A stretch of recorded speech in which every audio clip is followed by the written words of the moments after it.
तो ये लोग आज किस वाले वीडियो में इसकी एपिसोड 124 की पार्ट 2 को स्ट्रेंथ देने वाला हो। और अगर आपने पिछले वाले पार्ट नहीं देखो तो जाकर के दूसरे देख लेना, लिंक वीडियो को डिस्क्रिप्शन में दे दिया हो। तो चलिए बिना खबर पास के बढ़ते हैं वीडियो की तरफ। और जैसे हमने पिछले पार्ट में देखा था कि साउदी लिटिल फेई डॉक्टर की वही फूड पॉइजनस बॉडी को कंट्रोल करने के लिए जो इंग्रेडिएंट्स यूज करने वाले थे, जिनमें से एक है sky poison dragon scorpion beast का रैंक 7 का मोस्टर और दूसरा बुद्धिस्ट कैंसलेशन सलाइवा, उन्हें बाहर निकाल लिया था। और फिर वो लिटिल फेई डॉक्टर से कहता है कि मैं अपनी तीनों की हेवनली फ्लेम को यूज करने वाला हूँ तुम्हारी पॉइजनस डाउकी को तुम्हारी बॉडी में एक जगह पर इकट्ठा करने के लिए, और ये प्रोसेस बहुत ही पेनफुल होने वाला है। तुम्हें इसको किसी भी हालत में इंडोर करना होगा, यानी कि बर्दाश्त करना होगा। अगर इस प्रोसेस के दौरान तुम अपनी पेन को बर्दाश्त ना कर पाए तो फिर बाकी के जो स्टेप्स होंगे वो हम फिर नहीं कर पाएंगे और ना ही तुम्हारी वही फूड पॉइजनस बॉडी को कंट्रोल कर पाएंगे। जो सुनकर लिटिल फेई डॉक्टर अपना सर हाँ मिला देती है, क्योंकि वो चाहती थी कि साउदियन ने कितने सारे साल उसकी वही फूड पॉइजनस बॉडी को कंट्रोल करने के लिए कितनी ज्यादा एफर्ट की है और इन सारी इंग्रेडिएंट्स को इकट्ठा करने के लिए साउदियन कितनी बार लाइफ और डेथ बैटल की है। अब उसके पास वो सारी चीजें अवेलेबल है जो कि उसकी वही फूड पॉइजनस बॉडी को कंट्रोल करने के लिए चाहिए। अब उसे बस एक चीज करनी है, वो ये कि उसकी प्रोसेस की पेन को इंडोर करना होगा।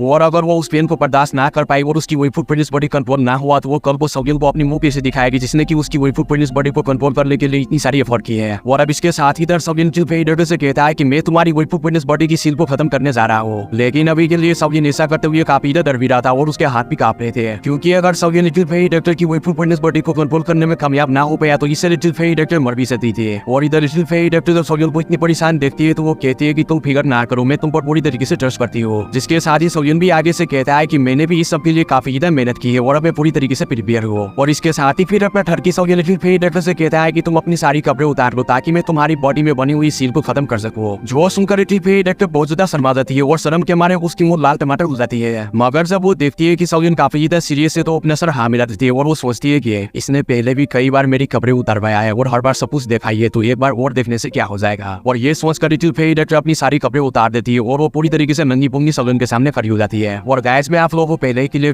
जब इसका एपिसोड आएंगे तो आप लोगों को ऐसा कुछ भी देखने को नहीं मिलेंगे और ना ही सुनने को मिलेंगे, क्योंकि हर बार BTTS बारे ऐसी सीन को रिमूव कर देता है जो कि सिर्फ नोबर में बताई हुई होती है। और ऐसी चीजें अक्सर आप लोग नोबर में ही देख या सुन सकते हो, ना कि ऑफिशियल एपिसोड में। तो आप लोग ये उम्मीद लगाकर मत रखना कि आप लोगों को ये सारी सीन ऑफिशियल एपिसोड में भी देखने को मिलेंगे। और अब इधर अपना ठरकी साउदियन जो कि सतलुन्ना बनकर लिटिल फेई डॉक्टर के सामने बैठा हुआ था, वो जब लिटिल फेई डॉक्टर को देखता है तो उसकी सारी शक्ति खत्म हो जाती है और उसका छोटा भाई बड़ा होने लगता है। मगर अपना ठरकी सतलुन्ना साउदियन अपने छोटे भाई को बड़ा होने से रोकते हुए अपनी माइंड को फोकस पर लाता है और वो फोकस करते हुए लिटिल फेई डॉक्टर की वही फूड पॉइजनस बॉडी की सील को देखने लगता है जो कि रेड कलर की थी और उसके बॉडी पर बहुत सारे सिम्बल्स बने हुए थे। और अब इसके साथ ही साउदियन लिटिल फेई डॉक्टर के चेस्ट के पीछे बीच अपनी उंगलियां रखकर अपनी हेवनली फ्लेम को अनलिश करना स्टार्ट कर देता है। और जैसे ही साउदियन की heavenly flame little Fei doctor की बॉडी के कांटेक्ट में आती है तो उसकी बॉडी पर जितने भी सिम्बल्स बने हुए थे जो कि एक सील थी वो ऑन द स्पॉट खत्म होने लगता है। और जैसे ही वही फूड पॉइजनस बॉडी की सील लिटिल फेई डॉक्टर की बॉडी से खत्म होती है तो उसकी बॉडी में से बहुत ही ज्यादा पॉइजनस गैस बाहर निकलने लगता है जो कि काफी ज्यादा खतरनाक थे। और अभी के लिए लिटिल फेई डॉक्टर को इससे काफी ज्यादा पेन भी हो रही थी, लेकिन फिर भी वो अपनी वही फूड पॉइजनस बॉडी को रेजिस्ट करने की कोशिश करती है ताकि उसकी वही फूड पॉइजनस बॉडी उस पर हावी ना हो। और अब ये सारी चीजें देखते हुए साउदियन अपनी मुंह से अपनी ग्लेजवुड सर्पल को फायर करता है और अपनी माथे में से अपनी मास्टर यालो की बोन सीलिंग फ्लेम को भी बाहर निकाल लेता है। और अभी के लिए मास्टर यालो की इस बोन सीलिंग फ्लेम को मिलाकर साउदियन के पास 3 टाइप ऑफ हेवनली फ्लेम हो चुकी थी। और गाइस अगर आप लोग भूल गए होंगे तो मैं आप लोगों को रिमाइंड करवा दूं कि लिटिल फेई डॉक्टर की वही फूड पॉइजनस बॉडी को कंट्रोल करने के लिए सिर्फ 3 तरह की इंग्रेडिएंट्स चाहिए थे, जिनमें से एक था sky poison dragon scorpion beast का रैंक 7 का मोस्टर कोर, दूसरा बुद्धिस्ट ट्रांसमिशन सलाइवा और तीसरा 3 तरह की हेवनली फ्लेम। और वो 3 तरह की हेवनली फ्लेम चाहे कोई सा भी रैंक हो और कोई सा भी नंबर हो, बस 3 तरह की हेवनली फ्लेम होना चाहिए। और इन्हीं तीनों इंग्रेडिएंट्स को मिलाकर अभी साउदियन लिटिल फेई डॉक्टर की वही फूड पॉइजनस बॉडी को कंट्रोल करने वाला था।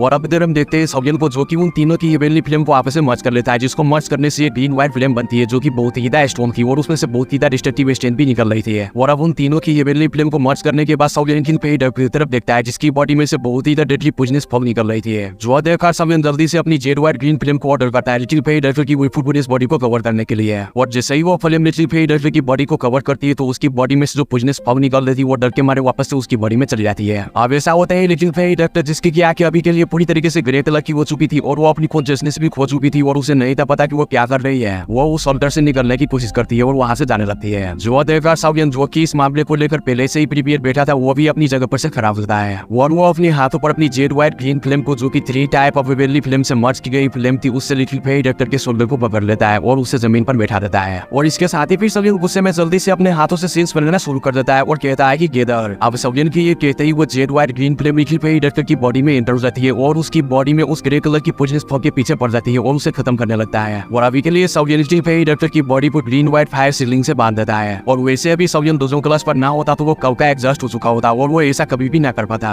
और अब इसके साथ ही वो सारी की पॉइजनस गैस जो कि लिटिल फेरी डॉक्टर की बॉडी में थी वो सीडलिंग से होते हुए लिटिल फेरी डॉक्टर की अपडर्मन में जमा होने लगती है। और ये जो पॉइजनस गैस जो कि लिटिल फेरी डॉक्टर की अपडर्मन में जमा हो रही थी वो इतनी ज्यादा खतरनाक थी कि कोई भी लाइफ डजन क्लास का एक्सपर्ट भी इस चीज को फेस नहीं कर सकता। इवन के अगर सवियन के पास अभी के लिए 3 तरह की हेवनली फिल्म ना होती तो सवियन भी अंदर स्पॉट मारा जाता है, इसके कॉन्ट्रैक्ट में आते हैं। और अभी इधर सवियन लिटिल फेरी डॉक्टर की तरफ देखते हुए जल्दी से कहता है कि अब मुझे लिटिल फेरी डॉक्टर की बॉडी में की सारी की पॉइजनस गैस को बेदर करने के बाद मुझे इसे मोस्टल कोरो बुदिसो और ट्रांसमिशन सलाइवा से रिप्लेस करना होगा। और ये कहने के बाद सवियन स्काईफोजन स्कॉर्पियन बीच का मोस्टल कोर निकाल कर लिटिल फेरी डॉक्टर की लोअर अपर डवन में डाल देता है। और जैसे ही वो मोस्टल कोर लिटिल फेरी डॉक्टर की बॉडी के कॉन्टैक्ट में आती है तो वो मोस्टल कोर उसकी बॉडी में एब्जॉर्ब हो जाती है। और जब सवियन देखता है कि वो मोस्टल कोर लिटिल फेरी डॉक्टर की बॉडी के साथ मर्ज हो गया है तो सवियन और भी बहुत ही सीरियस हो जाता है। और वो बुदिसो बॉडी ट्रांसमिशन सलाइवा की तरफ देखते हुए कहता है कि अब ये लास्ट स्टेप होगा, मुझे इसे भी मर्ज करना ही चाहिए। और इसके साथ ही फिर सवियन अपनी छोटी सी फिल्म को लेकर बुदिसो बॉडी ट्रांसमिशन सलाइवा को हर तरफ से घेर लेता है और उसे हवा में लाकर रिफाइन करना स्टार्ट कर देता है, जिससे बुदिसो बॉडी ट्रांसमिशन सलाइवा बहुत ज्यादा रेजिस्ट करता है, लेकिन सवियन उसे नहीं छोड़ता।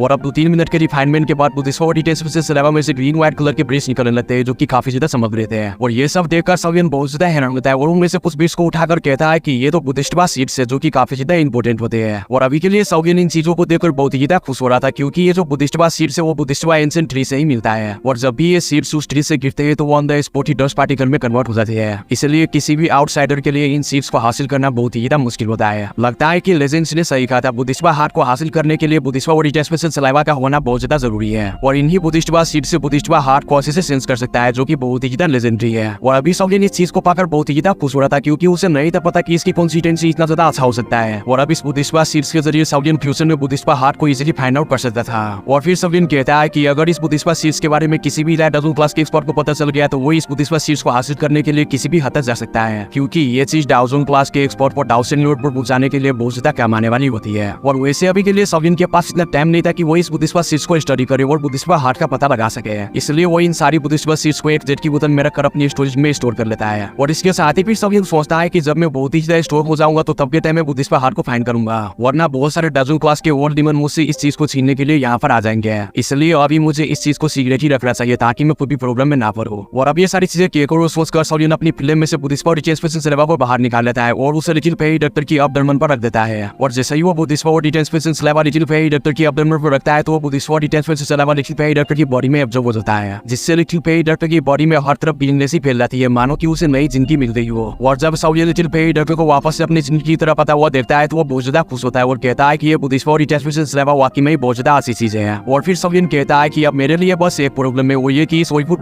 बॉडी की स्ट्रेंथ को रिजर्व करना होगा। और ये कहकर सवियन अपनी तीनों हेवनली फिल्म की मिक्सर फिल्म को बाहर निकाल कर लिटिल फेरी डॉक्टर की अपडर्मन पर रख देता है और अपनी हेवनली फिल्म की टेम्परेचर को थोड़ा बढ़ा देता है, जिससे लिटिल फेरी डॉक्टर की बॉडी में जो बुद्धिस्टवा ट्रांसमिशन सलाइवा और वो मोस्टर कोर था वो पॉइजनस गैस को हर तरफ से कवर कर लेता है। जो देखकर सवियन लिटिल फेरी डॉक्टर से कहता है कि अपनी पॉइजनस दाउकी को अपनी बॉडी में सर्कुलेट करो और पॉइजनस गैस को सप्रेस करके पॉइजनस डैम में कन्वर्ट कर दो। अब सवियन की आवाज सुनने के बाद लिटिल फेरी डॉक्टर की जो सोल थी वो अपनी थोड़ी बहुत कॉन्शियसनेस को रिकवर कर लेती है और वो अपनी बॉडी में दाउकी को सर्कुलेट करना स्टार्ट कर देती है और साथ ही साथ अपनी पॉइजनस दाउकी को भी सप्रेस करने की कोशिश करती है। अब आहिस्ता आहिस्ता इस सप्रेशन की वजह से लिटिल फेरी डॉक्टर की लोअर अपर डवन में जो सारी की पॉइजनस गैस थी वो मोस्टल कोर में एब्जॉर्ब होना शुरू हो जाती है। और जैसे जैसे वो पॉइजनस गैस उस मोस्टल कोर में जा रही थी वैसे ही उसकी दाउकी भी उस मोस्टल कोर में जा रही थी, जिसकी वजह से वो मोस्टल कोर काफी ज्यादा साइन हो गया था। जो देखकर सवियन बहुत ही ज्यादा खुश होते हुए कहता है कि थैंक गॉड तुम्हारा लाख लाख शुक्र है कि लिटिल फेरी डॉक्टर जिंदा बच गए। अब सवियन की ये कहते ही एक्सेशन की वजह से जमीन पर गिर जाता है और इसके साथ ही वो कहता है कि अब मुझे बस यहाँ पर आराम करते हुए लिटिल फेरी डॉक्टर की तरफ देखना होगा, क्योंकि अब इससे आगे का सारा प्रोसेस लिटिल फेरी डॉक्टर पर ही है। उसे जितनी हो सके उतनी पॉइजनस गैस को एब्जॉर्ब करना होगा और पॉइजनस डैम को बनाना होगा, तब जाकर लिटिल फेरी डॉक्टर की वही फुटनेस बॉडी कंप्लीटली उसकी कंट्रोल में आ जाएगी और ये कभी भी किसी वजह के बगैर कभी भी इरप्ट नहीं होगी। और इसके साथ ही फिर सवियन कहता है कि काफी साल हो गए मुझे लिटिल फेरी डॉक्टर से वो किया हुआ वादा अभी भी याद है जो कि आज मैंने फुलफिल कर ही दिया। अब सवियन की ये कहते ही यहाँ पर से सीन शिफ्ट होता है और हम देखते हैं एक आइस सीजन को जहाँ पर हर तरफ कोंडोरा फैला हुआ था और वहाँ पर एक आवाज आती है जो कि आइस रिवर वैली के एल्डर टैंजी से कह रहा था कि तुम 54% को पीछे छोड़ आए और तुम अकेला ही हो जो कि वापस आ पाए हो, और क्या जो मैंने तुम्हें कहा था वो तुम अपने साथ लेकर आए हो या नहीं। जिसके साथ ही एल्डर टैंजी बहुत ही डरते हुए आगे से कहता है कि बेली जी भाभी ये जो सारा मैटर हुआ वो मेरी वजह से नहीं हुआ, हमें जो रिपोर्ट दी गई थी वो गलत थी। उस ग्रुप में एक ही लाइट डाउजन क्लास का एक्सपर्ट भी था जिसके हाथ उसमें बहुत ही मुश्किल से बचकर आ पाया और उन्होंने हमारे बाकी के सभी साथियों को किल कर दिया है। जो सुनकर हॉल में बैठा हुआ बुढ़ा जो कि आइस रिवर वैली का चीफ था वो टैंसी की ये बात सुनने के बाद थोड़ा बहुत सरप्राइज होता है और इसके साथ ही फिर आइस रिवर वैली का चीफ टैंसी से पूछता है कि आखिर वो डाउजन क्लास के कितने स्टार पर है और उसकी स्ट्रेंथ क्या है। जिस पर टैंसी बड़ा रिस्पेक्टफुली अपने बेले चीफ को जवाब देते हुए कहता है कि उस बंदे का जो स्ट्रेंथ था वो डाउजन क्लास के 1 स्टार पर था,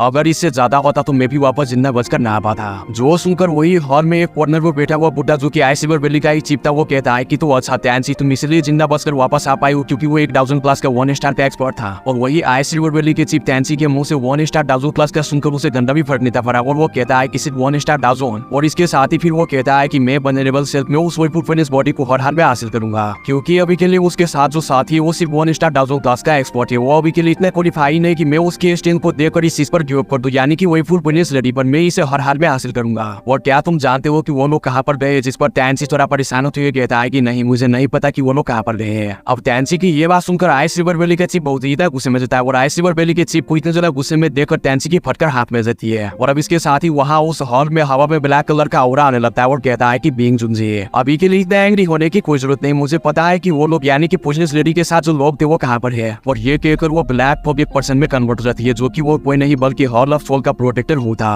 वही प्रोटेक्टर हु जो कि मिस्टी क्लब सेट में आया था और मास्टर यालो को पकड़कर ले गया था। और अब इधर आइस रिवर वैली का चीफ बीइंग जुनजी जब हॉल ऑफ सोल के प्रोटेक्टर हु को देखता है तो वो कहता है कि क्या तुम मेरे आइस रिवर वैली में गेस्ट बनने आए हो क्योंकि तुम लोग कभी कभी मेरी आइस रिवर वैली को विजिट करती हो, चलो बताओ कि तुम्हारा यहाँ आने का मकसद क्या है। जिसके साथ ही आगे से वो हॉल ऑफ सोल का प्रोटेक्टर हु हंसते हुए कहता है कि मुझे उस ग्रुप में एक लड़का चाहिए और हमारा मोटिव सिर्फ उस लड़के को पकड़ना है और तुम्हारा मोटिव उस वुल्फ लेडी को पकड़ना है, तो क्यों ना हम मिलकर काम करें। जिस पर आइस रिवर वैली का चीफ बीइंग जुनजी बड़े ही हरामी अंदाज में हंसते हुए कहता है कि तुम बिजनेस लेडी के अलावा किसी को भी लेकर जा सकते हो। जो सुनकर प्रोटेक्टर को आगे से हंसते हुए कहता है कि तुम वाकई में ही बीइंग जुनजी हो जो कि काफी ज्यादा जाने माने हो, ये बोर्डनेस कोई भी आम आदमी पोजेस नहीं कर सकता जो कि तुम पोजेस करते हो और मुझे उम्मीद है कि हम अच्छी तरीके से कोऑपरेट करेंगे इन सबको पकड़ने के लिए। और अब इसके साथ ही यहाँ पर से सीन शिफ्ट होता है और हम देखते हैं पी रीजन के वार मॉल को जहाँ पर बहुत ज्यादा हलचल हो रही थी और उस वार मॉल से बहुत सारे फौजी बेर होते हैं और उनमें से सबसे ज्यादा स्ट्रॉन्ग 2% थे जो कि 1000 क्लास के एक्सपर्ट थे। और ये सारी सीन देखकर पी रीजन के सभी के लोग पूरी तरीके से हैरान हो गए थे जब वो देखते हैं कि सभी के 200 क्लास के एक्सपर्ट अपनी घुटनों पर है और 1000 क्लास के वो दोनों के एक्सपर्ट अपनी सर झुकाए हुए। उन्हें देखकर वहाँ पर के सभी के लोग कहते हैं कि